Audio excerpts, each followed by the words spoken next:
Guys, welcome back to my channel. কেমন আছো তোমরা সবাই? আশা করছি তোমরা সবাই খুব ভালো আছো। আমিও ভীষণ ভালো আছি। তোমাদের জন্য আরও একটা নতুন ভ্লগ নিয়ে চলে এসেছি।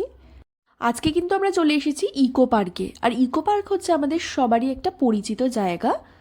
আর এই ইকো পার্কের মধ্যেই রয়েছে একটা অচেনা জায়গা। তো চলো তোমাদেরকে একটু ঘুরে দেখাই। আমি কিন্তু ইকো পার্কে বহুবার এসেছি, আর আজকে আমরা যাচ্ছি জাপানিজ ফরেস্টে। আর আমি যখনই এসেছি না কেন তখন একবারও আমাদের জাপানিজ ফরেস্টে আসা হয়নি। তো ভাবলাম যে আজকে তোমাদেরকে এই জাপানিজ ফরেস্টে ঘুরে দেখাই। যারা ইকো পার্কে প্রথমবার ঘুরতে যাচ্ছ বা ট্যুরিস্ট যারা, তাদের জন্য একটা কথাই বলে দিচ্ছি যে তোমরা কিন্তু একদিনে পুরো গোটা ইকো পার্কটা ঘুরতে পারবে না। তো তার জন্য কিন্তু তোমরা এইরকম টয় ট্রেন আরামসে বুক করে নিতে পারবে। আর এই টয় ট্রেনের ভাড়া নেয় জনপিছু 250 টাকা করে।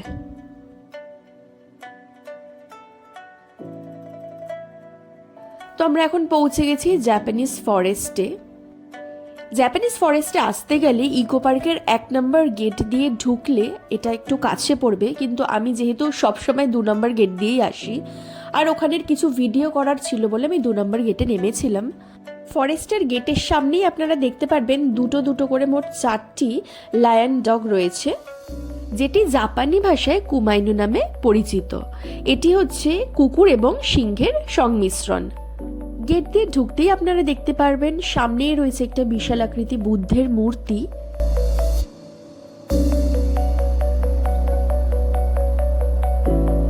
এরপর বাদিক দিয়ে হাঁটতেই আমাদের এই গেটটি চোখে পড়ল।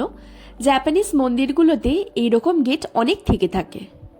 এরপর কিছু দূর যেতেই আমার চোখে পড়েছিল আলাদা আলাদা ফেসের কিছু ছোট ছোট বুদ্ধার মূর্তি। আর এখানে বলা হয়েছে যদি ভালোভাবে দেখা যায় তাহলে নিজের মুখটিকেও এখানে দেখতে পাওয়া যাবে। আর এই স্মল বুদ্ধাগুলো জাপানি ফরেস্টকে রাত্রেবেলা করে পাহারা দেয়।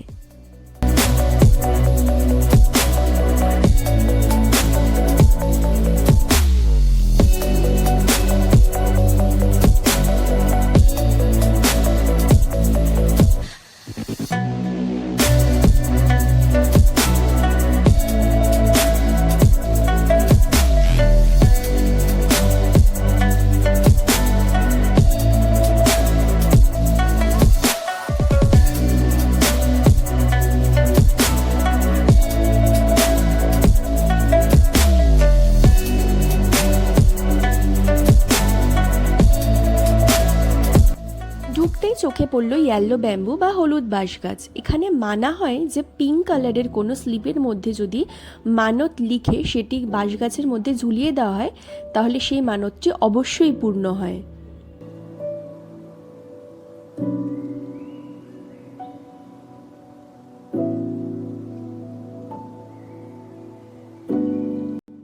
তো এখন আমরা চলে এসেছি মনেস্ট্রির সামনে।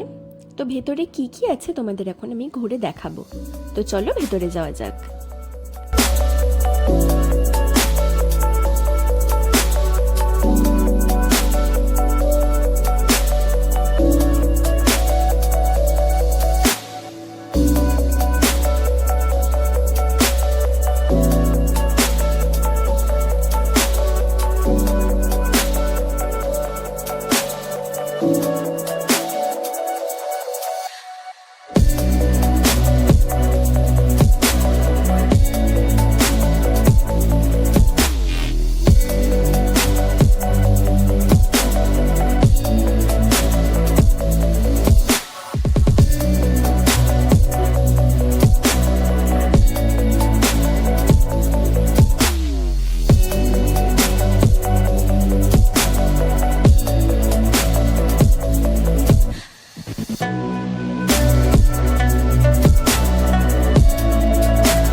তো চলে এসেছি আমরা প্যাগোডার সামনে।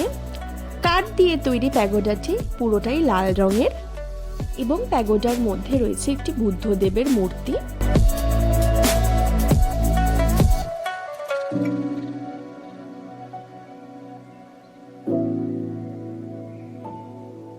এইবারে তোমরা যেগুলো দেখতে পাচ্ছ এগুলোকে বলা হয়েছে প্রেয়ার হুইলস।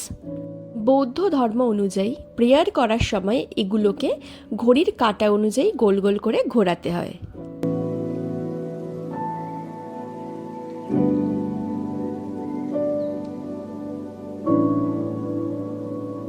এরপরে আমরা চলে আসলাম লাল থাম্বাগুলোর সামনে, যেটার নাম হচ্ছে সিরিজ অফ দড়ি। এটি দান করেছিলেন একজন ব্যবসাদার তার মনোকামনা পূর্ণ হওয়াতে। মানা হয় যে এখানে হাঁটার সময় তোমরা যদি মনে মনে নিজেদের স্টেপগুলো কাউন্ট করো তাহলে তোমরা আত্মাকে উপলব্ধি করতে পারবে।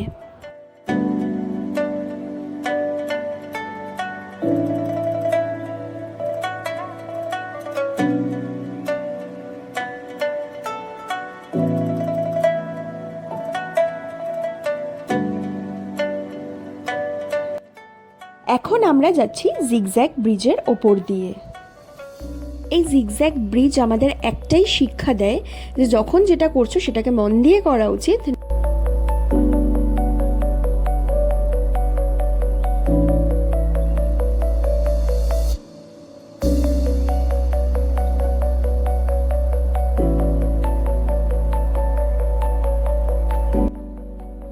এইবার আমরা চলে আসলাম ব্যাম্বু লাইটসের সামনে।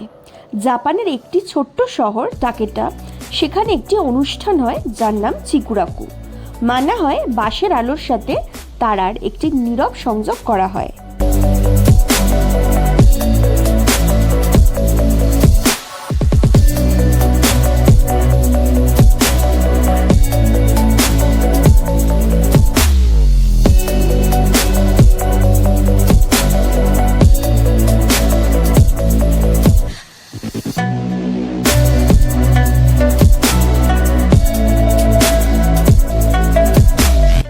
আজকের ভিডিওটা কিন্তু এই পর্যন্তই।